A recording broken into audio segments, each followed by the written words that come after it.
Hello friends, welcome to Reva's cooking and vlogs. இந்த channel இப்போ தான் ஃபஸ்ட் டைம் பார்க்குறீங்கன்னா சப்ஸ்கிரைப் பண்ணுங்கள், பெல் ஐக்கானை கிளிக் பண்ணி எனக்கு சப்போர்ட் பண்ணுங்கள்.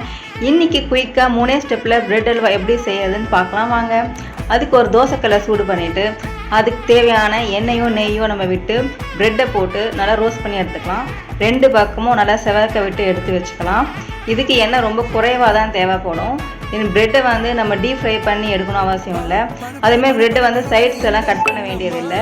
ஒரு ஃபுல் ப்ரெட்டு நம்ம அப்படியே எந்த ஒரு வேஸ்ட் ஆக்காமல் யூஸ் பண்ணிக்கலாம். இப்போ நான் ஒரு பேட்சாக ரோஸ்ட் பண்ணி எடுத்துக்கிட்டேன். இதை கிள்ளி இந்த மாதிரி பொடியாக நம்ம வச்சுட்டு மிக்சியில் போட்டு நம்ம ப்ரெட் க்ரம்ஸ் மாதிரி நம்ம பல்ஸ் மோடில் சுற்றி எடுத்துக்கலாம். இப்போ நான் கொஞ்சம் கொஞ்சமாக போட்டு பல்ஸ் மோடில் அரைச்சிட்டு வந்தேன். ப்ரெட்டு பார்த்தீங்கன்னா கோதுமை ப்ரெட்டு யூஸ் பண்ணுங்க, மைதா வந்து யூஸ் பண்ணுறதை கொஞ்சம் தவிர்த்துக்கலாம். கோதுமை ப்ரெட் தான் உடம்புக்கு ரொம்ப நல்லது. இப்போ இதை நம்ம பொடியாக அரைச்சிட்டு வந்துடுறேன். ஒரு பேட்சை நான் அரைச்சி எடுத்துக்கிட்டேன். இப்போது ஒரு கடாயில் சர்க்கரை நம்ம போட்டு நம்ம கரைய வச்சுக்கலாம். சர்க்கரை மூழ்கிற அளவு தண்ணி ஊற்றிக்கலாம். நான் ஒரு ஃபுல் ப்ரெட் யூஸ் பண்ணியிருக்கேன். அதுக்கு எனக்கு 4 கப்பு சர்க்கரை வந்து நல்லா கரெக்டாக இருந்துச்சு. நல்லா தித்திப்பாக சூப்பராக இருந்தது.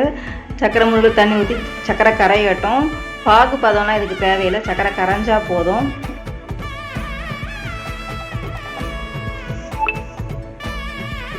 சர்க்கரை ஒரு கொதி வரட்டும், வந்துன்னா சர்க்கரை நல்லா கரைஞ்சிரும். தித்திப்பு அதிகம் பிடிக்காதவங்க கொஞ்சம் குறைவாக சேர்த்துக்குங்க. இது எனக்கு ஃபுல் ப்ரெட்டுக்கு 4 கப்பு நான் சேர்த்துருந்தேன். நீங்கள் ஒரு 3 கப்பு சேர்த்தா கூட நல்லா டேஸ்ட்டாக தான் இருக்கும். இப்போ சக்கரை நல்லா கரைஞ்சி நல்லா பபிள்ஸ்லாம் வந்துடுச்சு பாருங்கள். இப்போ நம்ம அதெல்லாம் கலக்கி விட்டுடலாம். இப்போ நம்ம அரைச்சி வச்சுருக்க ப்ரெட்டை கொஞ்சம் கொஞ்சமாக சேர்த்து நல்லா கலரி விட்டுக்கலாம். இது சக்கரை பாகோட நல்லா மிக்ஸ் ஆகும். நல்ல பாகு நல்ல ப்ரெட் அல்வா நல்லா சுருண்டு வர அளவுக்கு நம்ம கலரி விட்டு வேக விட்டுக்கலாம்.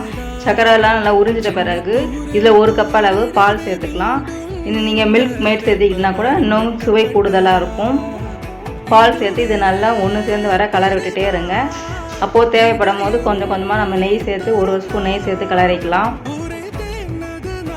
இந்த மாதிரி கலரி விடுங்க, நல்லா டேஸ்ட்டாக இருக்கும், அடி பிடிக்காது. கொஞ்சம் கொஞ்சமாக கலரி விட்டுட்டே இருக்கலாம். ப்ரெட் அல்வா இந்த டைப்பில் நீங்கள் செய்யும் போது எண்ணெய் குறைவாக தேவைப்படும், நெய்யும் கொஞ்சம் குறைவாக தான் தேவைப்படும். நீங்கள் டீப் ஃப்ரை பண்ணிங்கன்னா அதிக ஆயில் குடிக்கிற மாதிரி இருக்கும். இந்த டைப்பில் நீங்கள் செஞ்சு சாப்பிடுங்க, ரொம்ப சூப்பராக இருக்கும். எண்ணெயும் குறைவாக தேவைப்படும். இப்போ எண்ணெய்லாம் நல்லா ஊற்றி பெரட்டி எடுத்த பிறகு முந்திரி பருப்பை நெய்யில் வறுத்து சேர்த்துக்கலாம். இதை எனக்கு அதிகபட்சம் ஒரு 4 ஸ்பூன் நெய் தான் எனக்கு இது தேவைப்பட்டது. எல்லாம் சேர்ந்து எண்ணெய் நம்ம ஊற்றுனது கொஞ்சம் பிரிஞ்சு வர அளவுக்கு நம்ம கடாயில் வதக்கி விட்டுட்டே இருக்கலாம்.